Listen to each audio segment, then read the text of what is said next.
Hello, this is Running Robert, and today we're going to be talking about the Assertio Holdings ASRT third quarter 2025 summary. Today is the 17th of November 2025, and the report came out late last week. So we are going to go over the bullish and the bearish parts of it. So I generally follow Small Cap Pharma. I do games, I do a little bit of everything. So if you like what I'm doing, hey, please like and subscribe. It helps a lot, and thank you. Disclaimer is I bought in two separate times, and they've both not gone well for me. So I bought under 110. Sold for a slight loss at 90, no big deal. Just recently, I made a video where I said, hey, I look like these $1 January 2026 options. It looks like they won't cash. I only put a very small amount in there, and hopefully that was understood by everyone who's listening. And so we're just going to kind of go from there. I'm an amateur investor, and any advice given should be followed up by your own due diligence, and any information given is valid for today, the 17th of November, and this slideshow will not be updated, but as always, new news, new slideshow.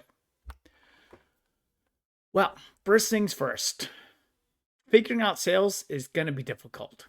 So Rolvedin is getting an updated label, which means they won't have sales for 2 quarters. So they really had 2 quarters of sales kind of pop up for what they needed.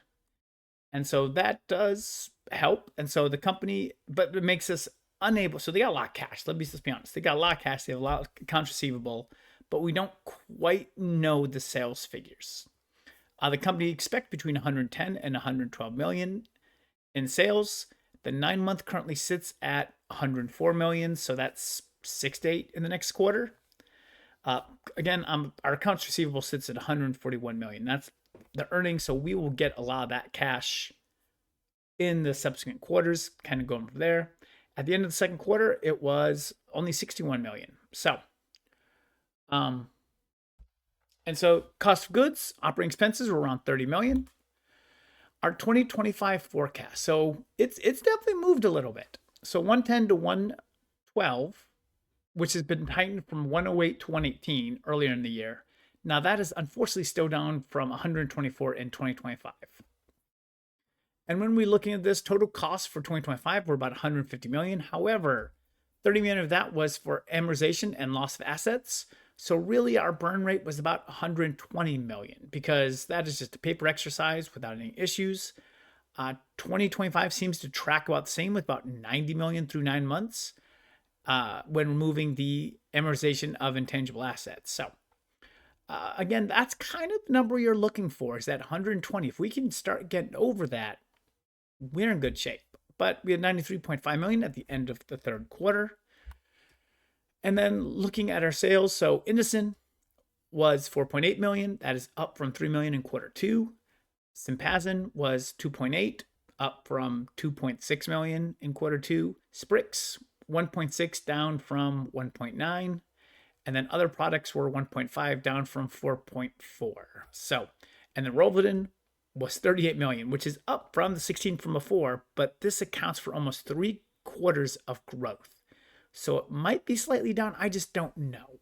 And that is going to be the real figuring out the difficulty of when it starts, when won't they get sales, kind of stuff like that. So, because that average is 12.6, which is lower than 16. But, well, I'm just not sure. So year to year, Rolvedin was 67 million for the first 9 months compared to 6 million in 2024. So again, slightly positive, 7 million more than last year. Not great, but not absolutely terrible. Indocin 13.4 for the first 9 months compared to 26 in 2024. So that will be lower. It has gone generic, so that they're making anything from it is probably pretty good. Sympazan 8.2 for the first 9 months compared to 10.5 in all of 2024. So it's going to be close. And Sprix 5.2 for the first 9 months compared to 7.6 in 2024. So you have a slight gain, you have a decent loss, and then you pretty much have 2 that are going to be about the same. So, and that's kind of why you're going from 124 million down to about 110. So overall thoughts. So definitely not the best stocks to suggest. I was thinking that they would be able to, again, work on growth and find a way to do it. And they just have not been able to. Again, this is going to stay on the watch list to see what happens with Rolvedin sales. Like, that is going to be their main driver. If they can get it, unstuck from the mud, in quarter two 2026, we start seeing sales. We kind of go from there. But short term, not gonna be much. It seems like the company is stuck in the mud. I mean, the 7 million more in Rovidin sales are way below the loss of Indocin. Their goal is to see if they can do anything with their current roster of drugs. They do have enough cash, so it's not worrying about dilution because they still have like 90 plus million in the bank, but they need sales. They need sales to at least hit what they're spending. And the problem is this company does not do research. They just buy the assets. So at some point, they're going to have extra money to buy those assets. So hopefully this gave you some good information. Thank you very much for watching and listening, and I hope you have a wonderful day.